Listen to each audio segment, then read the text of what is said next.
Hello there. Hey, what's going on, everyone? Welcome back to another episode of Star Wars Coffee. It's truly a blessing to have you watching here today.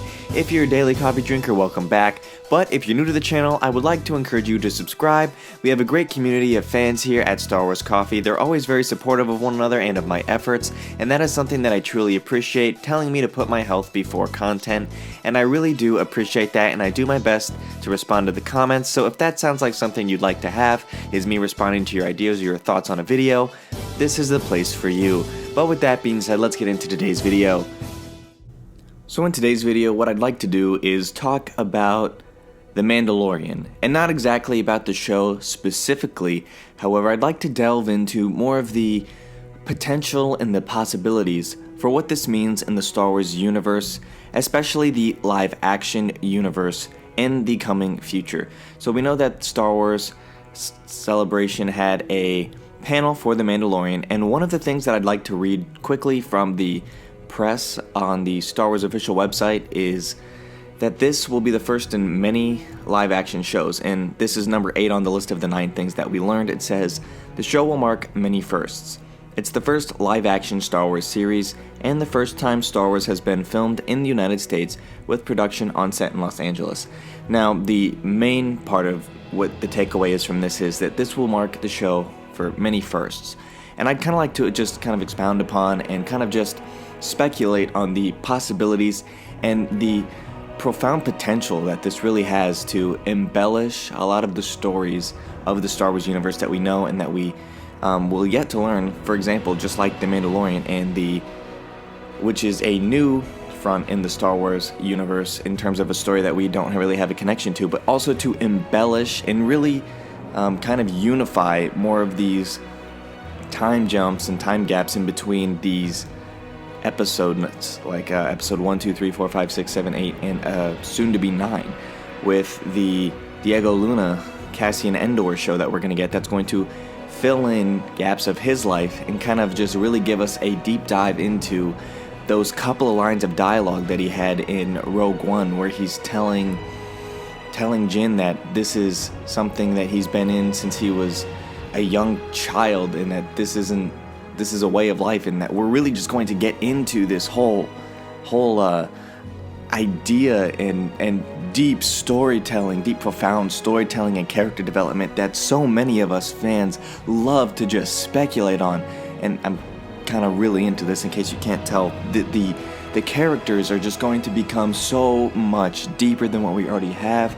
I know a lot of people don't like to read the comics or the graphic novels or the just actual regular novels that are in the canon that tell us about characters, but many people, especially in today's society where streaming is everywhere and every carrier is trying to get us just for free streaming, free this, free that, where we're going to be able to see and to view, to visually just enhance our Star Wars experience so much more by adding all of this deep storytelling and backstories for some of these characters like Cassian Andor.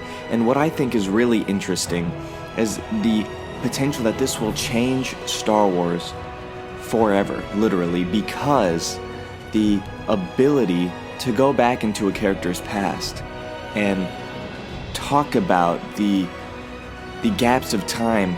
For example, we could have had instead of Rogue One, we could have had a whole series that was drawn out of this. And what we can do now is, in those 19 minutes gap, I believe it is, between Rogue One and A New Hope, they could even do a mini series, just a 6-episode thing perhaps, on the whole 19 minutes between Darth Vader on the edge of his ship in Rogue One to finding Leia and just strangling a rebel in A New Hope in that first scene we see of him, which is just incredible to me that we're able to have the possibility of sometime in the future seeing that. And this really speaks to the lore and is really a deep way of giving fan service to the community, to Star Wars fans who have really kind of hinge this as a core part of their life and what gets them through a lot of times in relation to these characters. And George Lucas said in a couple of in maybe 1 or 2 videos back that I posted where he's talking about it's not about spaceships, it's about family.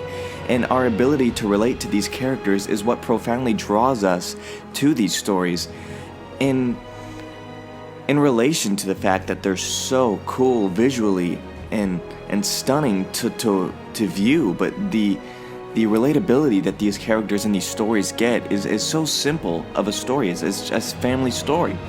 And this is the thing I think the big takeaway of my ramble is that these live action shows are heavily budgeted, and there's a lot of time that goes into these. And the thing to note is that we will be given so much more detail than an hour and a half, 2-hour movie is going to fit in. So we could see that 19-minute gap from Rogue One to A New Hope. We could see the difference between episode 5 and episode 6 at some point if they were to recast some characters or something. We could see Luke becoming Jedi and doing some of these off things in his training, or taking some of these live action comics and turning them to this live action story that really will just impact people and impact our view of these events in perhaps a new way. And I think that that's something that we should all look forward to, and that we should all really be excited about for the future of Star Wars. So I'm gonna end on that note and just close with saying that I'm really excited for this streaming service. I hope you guys are too, and I hope that we can all grasp, and I hope that Lucasfilm, and pray that Lucasfilm